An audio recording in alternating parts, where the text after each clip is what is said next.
Hello दोस्तों, आज आपका फंक्शंस चैप्टर में स्वागत है। और हम अलजेब्रा ऑफ फंक्शंस देखेंगे। थोड़ा आप इसको ध्यान से समझने की कोशिश कीजिए, ये बहुत ही आसान है।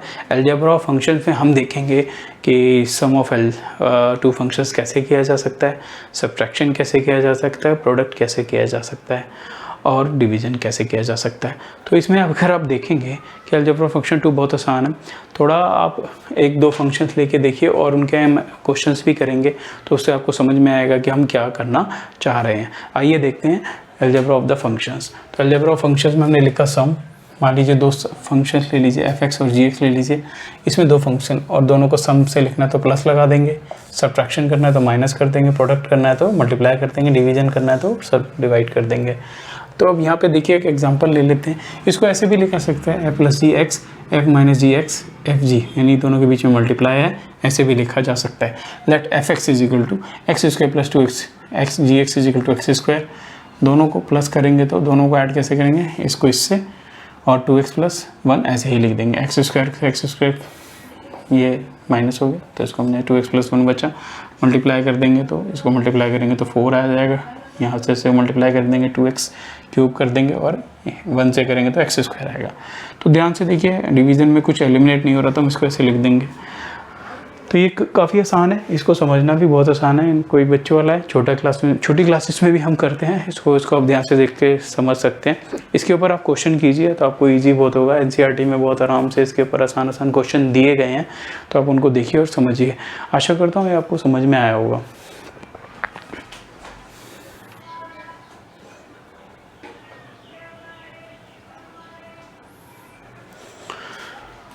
दोस्तों, हम इस क्वेश्चन में डोमेन निकालना चाहते हैं। अगर आप ध्यान से देखें, ऊपर एक क्वाड्रेटिक फंक्शन है, नीचे भी क्वाड्रेटिक फंक्शन है।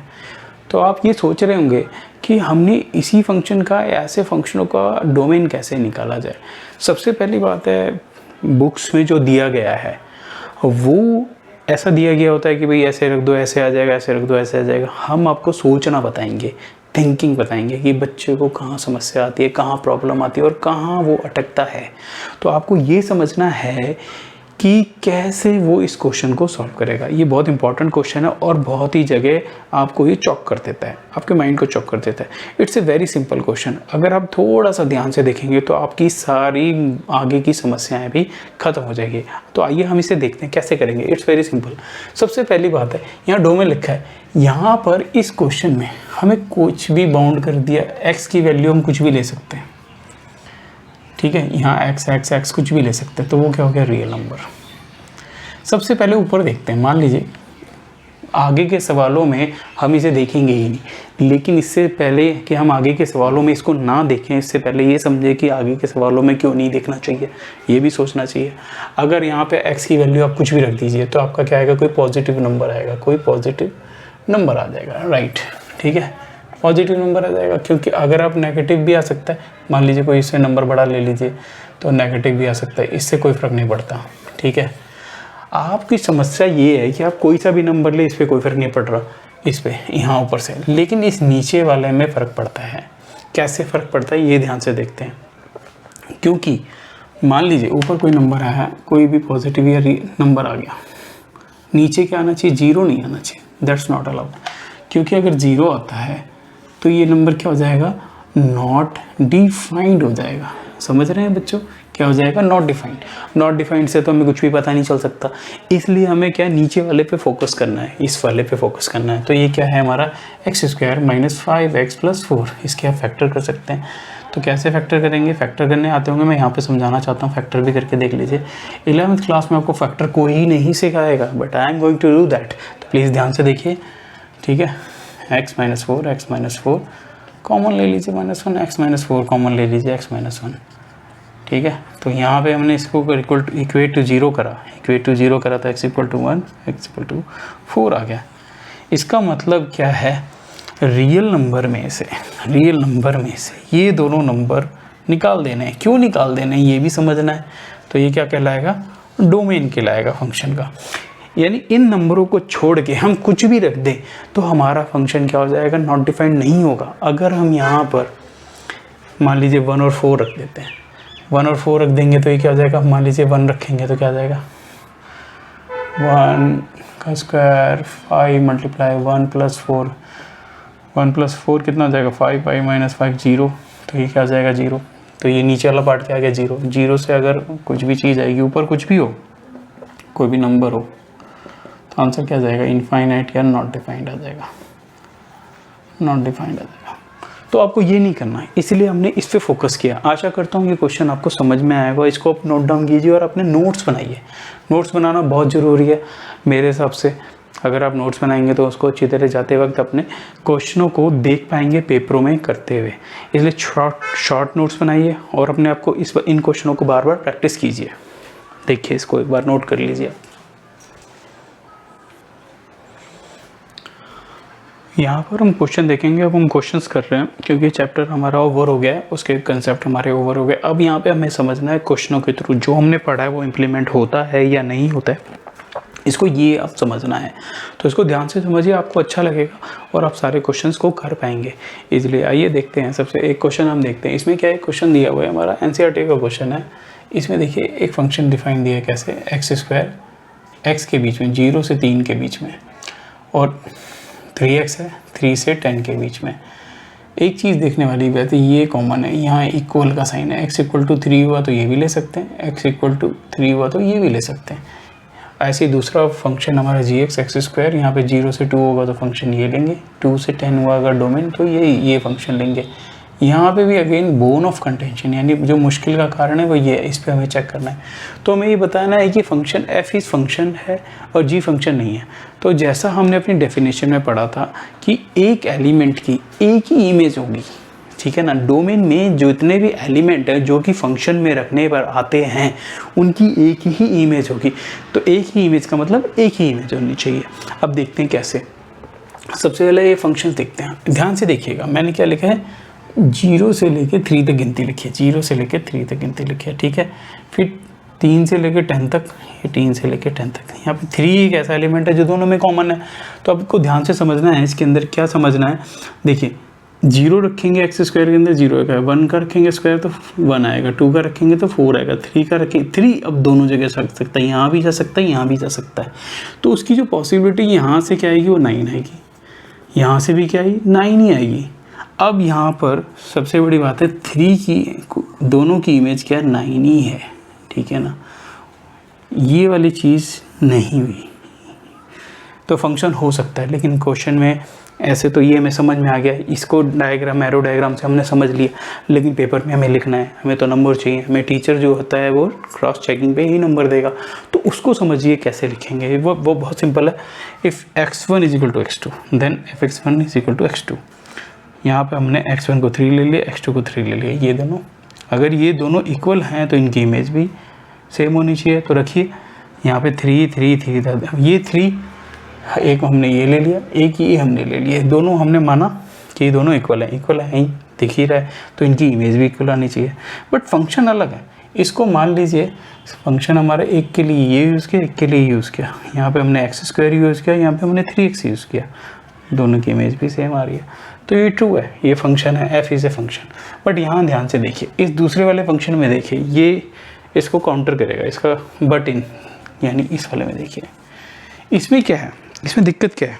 इसमें दिक्कत ये है, सेम क्वेश्चन है, 2 अगेन 2 एक प्रॉब्लम क्रिएट कर रहा है, 2 एक प्रॉब्लम क्रिएट कर रहा है, दोनों में लिया जा सकता है। 0 1 2 2 तो 2 को ही चेक करते हैं। 2x² रख सकते हैं तो कितना आएगा 4।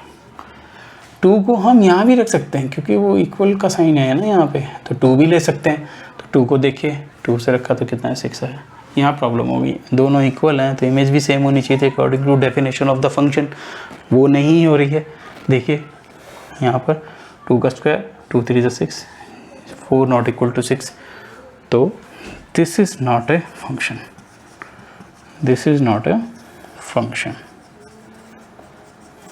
तो आप इसको लिख सकते हैं ये फंक्शन नहीं है। बहुत आसान क्वेश्चन है बट बच्चों को समझ में नहीं आता कई बार, तो इसको ध्यान से देखिए। दोस्तों हम यहाँ पर मिसलेनियस चैप्टर के कुछ क्वेश्चंस देखेंगे जो रह गए हैं, और ये इनको समझने की कोशिश कीजिए कि इनमें डोमेन और रेंज कैसे निकाला जाता है। और एक क्वेश्चन हम ये देखेंगे लास्ट में मिसलेनियस का, ये फंक्शन है नहीं, थोड़ा टफ साइज है बट कॉन्सेप्ट हमारा बहुत ही साउंड एंड क्लियर है। हमें डेफिनेशंस के अकॉर्डिंग चलना है। तो सबसे पहले ये देखते हैं, ये बहुत ही इंपॉर्टेंट क्वेश्चन है। यहाँ देखिए, यहाँ पर लिखा है कि function F X is equal to under root minus X. How will you decide that the what is domain? Domain कैसे डिसाइड करेंगे? सिंपल सा लॉजिक है, ये अंडर रूट है, यहाँ पर कोई भी ऐसा नंबर अलाउड नहीं है, -2 -3 ये सब अलाउड नहीं है, तो आप इसको आने ही नहीं देंगे। यानी x में अगर आप बड़ी संख्या रखेंगे, कैसे?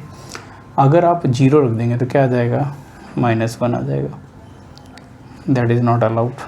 अगर आप 1 रख देंगे तो 0 आ जाएगा, दैट इज़ अलाउड। अगर आप 2 रखेंगे तो 1 आ जाएगा, अलाउड, 1 आ जाएगा, ये भी अलाउड है, सो ऑन, ऐसे चलते जाएंगे, तो ये अलाउड है। यहाँ पे इसका मतलब क्या हुआ? अगर आप यहाँ से नोटिस करेंगे, यहाँ से x क्या है, बड़ा इक्वल टू 1 से, तो 1 से लेके आप कुछ भी लिख दीजिए, तो यहाँ पर हमें 1 से लेके इन्फिनिटी आ गई हमारी ये डोमेन। रियल नंबर निकालने का तरीका, इस क्वेश्चन को थोड़ा ऐसे डील भी करना चाहिए, इसको y मान लेना चाहिए, y मान लिया, यहाँ पर x square is equal to Y square is equal to x minus 1 आ गया, तो यहाँ पर इसको -1 किया। अब यहाँ पर वही चीज़ करनी है जब ऊपर हम कर रहे थे। कैसे कर रहे थे कि यहाँ पे क्या वैल्यू रखें कि x की वैल्यू आ जाए, कुछ भी रख दी, y आप कुछ भी रख दीजिए। अगर आप ध्यान से रखिए, y कुछ भी रखिए पॉजिटिव ही आ जाएगा, माइनस भी रखेंगे तो भी पॉजिटिव आएगा, प्लस भी रखेंगे, बिकॉज यहाँ क्या स्क्वायर है। तो अब 0 से लेके मान लीजिए कुछ भी रख दीजिए, आपका क्या आएगा? आंसर जो आएगा वो माइनस करके आएगा। कैसे आएगा? 0 रखेंगे, आपका आंसर कैसे आएगा? देखिए यहाँ पर अगर आप कुछ y को सपोज कर रहे हैं या y निकाल रहे हैं तो कैसे सोचेंगे? यहाँ 0 से इन्फिनिट की वैल्यू आएगी। अगर आप 1 रखते हैं क्या आएगा? 1 - 1 0। अगर आप -1 भी रखेंगे तो क्या आएगा? 0 रखेंगे तो क्या आएगा? -1, ठीक है ना। तो आपको हाँ, हमें y की वैल्यू सोचनी है, तो y तो पॉजिटिव ही आएगा और कुछ आ नहीं सकता क्योंकि इसके ऊपर स्क्वायर है। तो 0 टू इन्फिनिट आप कुछ भी रख दीजिए, स्क्वायर करेंगे क्या आएगा? -1। यहाँ पे -2 रखेंगे तो भी स्क्वायर हो जाएगा, ठीक है ना, 4 हो जाएगा, 4 - 1 हो जाएगा, विच इज़ इक्वल टू 3। तो जो आपका वैल्यू है, जो y की एज्यूमनेस है, वो क्या है? 0 टू इन्फिनिट है। तो ये आपका इसका क्या हो जाएगा? रेंज हो जाएगा। रेंज क्या हो जाएगा? रियल नंबर हो जाएगा, पॉजिटिव। ऐसे आप ले सकते हैं कुछ भी, देखिए कुछ भी नहीं, सॉरी, यहाँ पर x - 1 है आपका, यहाँ पे देखिए यहाँ मोड लगा हुआ है। अगर आप x की जगह कुछ भी ले लेते हैं, नेगेटिव या पॉजिटिव कुछ भी ले लीजिए कोई से, तो आपका आंसर क्या आएगा? पॉजिटिव ही आएगा, तो पॉजिटिव रियल नंबर। ये बहुत इंपॉर्टेंट क्वेश्चन है। ये आपका क्वेश्चन है, let f be a set of z cross z defined by this kind of this. अब ये देखने में बड़ा मुश्किल लग रहा है और है भी बड़ा मुश्किल, लेकिन इसे समझना है कि कोई वैल्यू लेनी है, हमें ऑर्डर पेयर में लेना है। कोई भी एक a यहाँ से आएगा, यहाँ से, और ये दूसरा ये भी b यहाँ से आएगा, कोई दिक्कत नहीं है। हमें यहाँ a से ले लेंगे इंटीजर से, b भी इंटीजर से ले लेंगे और इसमें रखेंगे, ये हमारा रेंज वाला फैक्टर हो जाएगा, ठीक है, कोई प्रॉब्लम नहीं है। तो अगर हम 1 1 ले लेते हैं तो क्या आएगा? 1 1 रखेंगे तो आंसर क्या है? 1 × 1 1, क्योंकि हमारा फंक्शन क्या है? a + b। तो 1 1 रखेंगे तो 1 × 1 क्या होता है? 1 2, 1 + 1 2 होता है। -1 लेते हैं सपोज, -1 को -1 से मल्टीप्लाई करेंगे तो क्या आएगा? 1 -1 -1 कितना हो जाएगा? -2 हो जाएगा। अब जो रेंज में है, अगर आप ध्यान से देखेंगे तो 1 2 1 -1, हमने क्या पढ़ा था? 1 की इमेज 2 नहीं होनी चाहिए, दिस इज़ रॉन्ग। अब आप सोचेंगे, थोड़ा ब्रॉडर कंसेप्ट में ये सोचने की कोशिश कर रहे होंगे कि हमने z क्रॉस z को क्यों नहीं लिया। हम उसके एक एक ऑर्डर पेयर को चेक कर रहे हैं जो कि रेंज में आ रहा है। रेंज की बेसिक डेफिनेशन ये थी, एक एलिमेंट की 2 इमेज नहीं होनी चाहिए। तो f इज़ नॉट फंक्शन। यहाँ पर हम इस क्लास को समाप्त करते हैं। प्लीज़ हमारे चैनल को लाइक या सब्सक्राइब एंड शेयर कीजिए, ये आपके लिए बहुत इंपॉर्टेंट है। इसको ध्यान से पढ़िए और साथ में आपका सपोर्ट बहुत अच्छा रहेगा, तो हम आगे इस तरह के वीडियो, रोचक वीडियो लाते रहेंगे। मेरे वीडियो में खास थोड़ा सा ये रहता है कि मैं बहुत सीरियसली पढ़ा रहा होता हूँ, तो कृपया करके मेरी सीरियसनेस को सीरियसनेस जैसे ही लीजिए। हंसूँगा भी मैं आपके साथ, आपके सफ़र में साथ में रहूँगा। कृपया करके ये समझने की कोशिश करिए कि जो आपका कंसेप्ट है वो आपको जीवन भर हंसाएगा, और आपका जो कंसेप्ट में अगर आप फेल हो जाते हैं, जो कि हमारे चैनल का नाम है फेलियर्स, वही आपको ज़िंदगी पर रुलाएगा भी। इसलिए दोस्तों इस सब्जेक्ट को, इस कंसेप्ट को ध्यान से समझिए। छोटी छोटी बारीकियां समझा रहा हूँ मैं, जो आपके जीवन के लिए या आपके फ्यूचर के लिए बहुत इंपॉर्टेंट है। तो कृपया करके मेरे चैनल को लाइक, सब्सक्राइब कीजिए और शेयर कीजिए भरपूर मात्रा में, ताकि सभी बच्चों की हेल्प हो सके और मुझे भी अच्छा लगे कि मैं कुछ कर पा रहा हूँ आप लोगों के लिए। धन्यवाद।